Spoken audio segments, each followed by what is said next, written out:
EPS 2025 को exam 25 को कोटा, तर अब 2026 पनि भयो एक्जाम चाहिँ, तर नजिक नै होला। यो 2025 कै कोटा हो।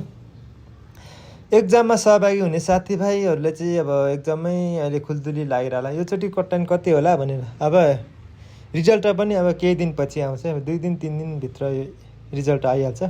योचोटिको कटलाइन चाहिँ 40 हुन्छ, किन भन्दा कम्पिटिसन एकदमै हाई छ। अनि 39 कटलाइन चाहिँ लगभग योचोटि हुन पनि सक्छ, नहुन पनि सक्छ। योचोटि 39 कटलाइन पनि हुने चान्स एकदमै कम छ ल योचोटि।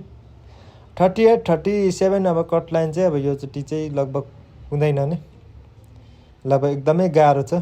38 37 कटलाइन हुन चाहिँ एकदमै लगभग 5% चान्स पनि छैन योचोटि 38 37 कटलाइन हुने।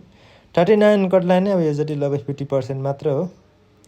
अहिले अब कोरियामा चाहिँ एकदमै अब कामदारको माग कम हुने भएको कारणले गर्दाखेरि कोटा एकदमै कम दिन थालेको छ। योचोटि अब एक्जाममा सहभागी हुने सङ्ख्या लगभग 70,000 रहेछ। अब कोटा भनेको लगभग 3500 मात्रै छ। 70 जनामा 3-4 जनाको 40 मिल्छ नै। अब 70 जनामा 3-4 जनाको 40 मिल्नु भनेको 70,000 मा 3-4 हजारको 40 मिल्नु। अब 3500 कोटामा बढीमा 500 थप गरेर 4000 पास गराउने हो। अब 4000 को 40 मिलिसकेपछि पास गराउने भनेको 4000 नै हो। त्यही भएर कमन रूपमा हेऱ्यो भने पनि योचोटि 40 कटलाइन हुने सम्भावना एकदमै बढी छ।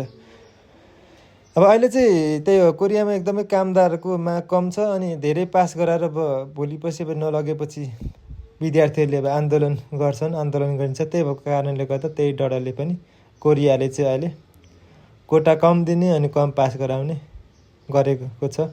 किन भन्दाखेरि अब पछि आन्दोलन हुन्छ, ज्याउ हुन्छ नि त कोरियाले पनि। त्यही हो अहिले।